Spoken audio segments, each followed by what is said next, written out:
This copyrighted telecast may not be reproduced, retransmitted, or used in any form without the authorized written consent of NASCAR Broadcasting. NASCAR would like to thank all of our loyal fans for your continued support, and we hope you enjoyed today's broadcast. Inside. He started 15th, talking about Eric Jones, picked up a couple of positions in the first 2 laps, and the more you can get on restart, the better. First caution of the day going to come out as the 9 goes around, and that is Brennan Newberry. You see damage. 21st. See damage to that left rear quarter panel of that 9 truck. More than likely some contact. We talked about you're going to have contact early and often here. He tried to jump in line there, looked like in front of Mason Mingus. He didn't quite have it cleared. 3 laps completed. Martinsville, the man that started on the pole out front, Darrell Wallace Jr., is there as well. Kind of got a little bit sideways there, hurt his momentum, but he's still able to drive inside of Bubba Wallace. Cole Custer got a caution on the racetrack. Third one of the day, down in turn 4. Jennifer Jo Cobb goes around. As we complete lap 46 of 200. 16-year-olds go wide. This time, it's Cole Custer. I don't know if this thing's going to stick down here or not. Brandon Jones drives it in hard contact, and he goes around. Wow, what a move by Matt Tift.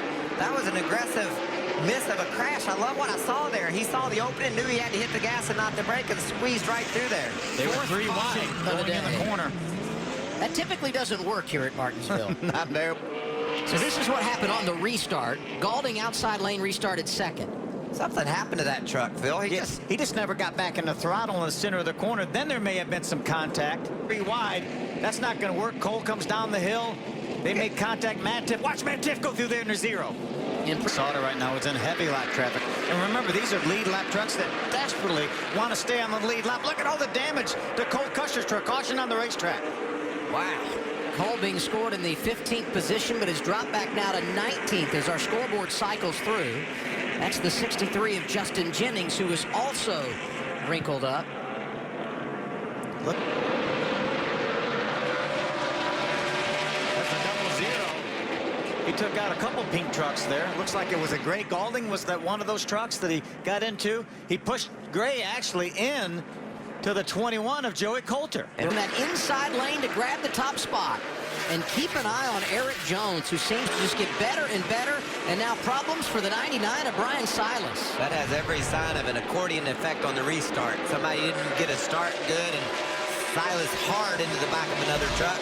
Busted something in the radiator oil cooler area. He was running 21st when he had his problem. And probably left some fluid on the track. No trouble. John Hunter Nemechek's turned around. Jeff Burton as well. Jeff Burton goes around. So does the 29 of Ryan Blaney. There's oil on the track. 8th caution of the day. Room here, leader to line. There's the start we talked about. You Right, can see just past the start-finish line. The big gap there in front of Alex Gannett. Back things up. Brian Silas into the back of another truck. That's oil coming out of the 99, and people are going to get loose. They just get in the oil. John Hunter's the first one to get in the oil. John West Townley does a great job avoiding him. Jeff Burton gets turned around. Ryan Blaney turned around as well. Matt Tiff getting through there. Great start for Armand Quiroga, too. He's up inside the top 5. Oh, hard John crash. West Townley, Tyler Reddick, Brandon Jones. Ray Gaulding gets stopped. Hard contact for John West Townley. The front end of that truck is destroyed. Sorry about that. Brandon Jones as well. That had to take him for a surprise, being hooked on the straightaway like that. We heard someone say sorry about that. It's our 9th caution of the day. That could bring it. Window net is down for Townley as the safety workers arrive on the scene over in turn 1. You don't think we can hit the safer barrier hard at this racetrack? Look at John West's Zaxby's Toyota. See, John West was going to try to pull down to the inside of the 33 of Brandon Jones. Then the 19 of Tyler Reck had a bit of a run, so he pulled down to try to get underneath John West Townley. They made contact that knocked John West up into Brandon Jones. Today because of some changes they had to make to the truck following qualifying. Yeah, Butch Hilton and his guys have a great out-of-box race truck here. He's come through the field a couple different times now. Got a spinner up in turn 2. Gray Gaulding, second time he's had a problem today. Great qualifying effort. Running second earlier on a restart when he went wide, had an issue, got out of sequence with the race leaders as far as pit stops are concerned. And once you lose track position here, it's tough to get it back. He was running 20th, and it looks like an issue there. The left rear tire is down. catch up to the field before he pits. That left rear tire was down when he got to the center of the corner. Did a nice job of keeping that truck out of the outside wall. Getting aggressive as they go around the 08 of Camden Murphy. Remember how... There goes Ramon Caroga to the inside, trying to grab the top spot in lap traffic. Is he going to get it into 3? There goes Ramon Caroga spinning around with 13 to go. And we get our 11th caution of the afternoon. 4 wide at Martinsville for the lead. Doesn't get a lot better than that unless you're Ramon Caroga, and he couldn't hold his lower lane. Had such a bad angle to get down on the corner, but he saw the... Wallace returned the favor, but Caroga was just too low and too hot into the corner. Slid up, made contact, and spun around. Tough break for Ramon Caroga, but what an outstanding drive for that young man. Hey, watch one of the wire. Green flag in the air one more time at Martinsville.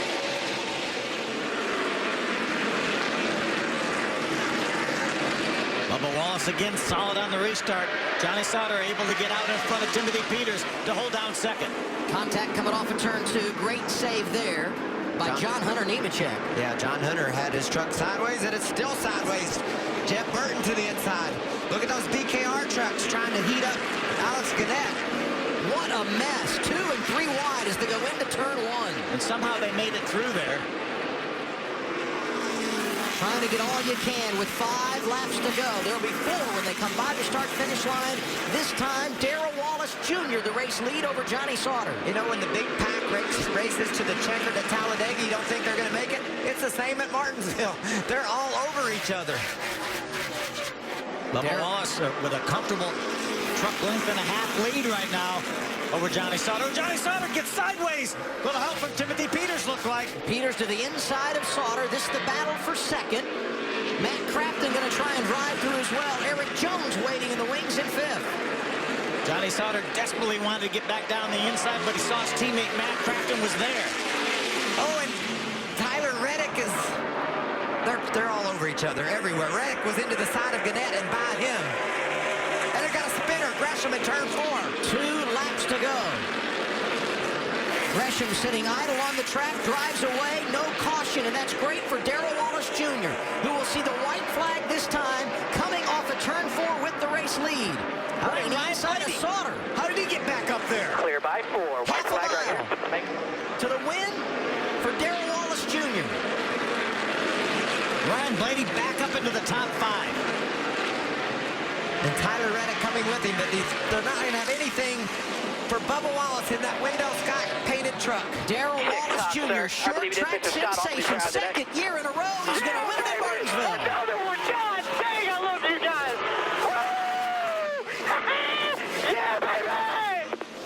Damn it. Good job, everybody. Good job. How about that QBM Tundra? Get you some. Hey, you're the man in this place. You're the freaking man in this place. Thank you, guys. I love you. Yes. Got us another one, baby. Tick-tock. Hey, I took his first clock. I helped him with his first clock to his apartment. I don't know. Does he have any room for another one? I don't know if there's room there or not. He might have to bring that over to my apartment.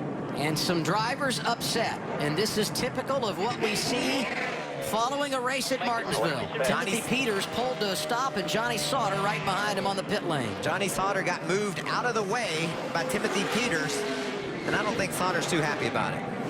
Peters climbs from his truck and wisely leaves his helmet on, and here comes Sauter.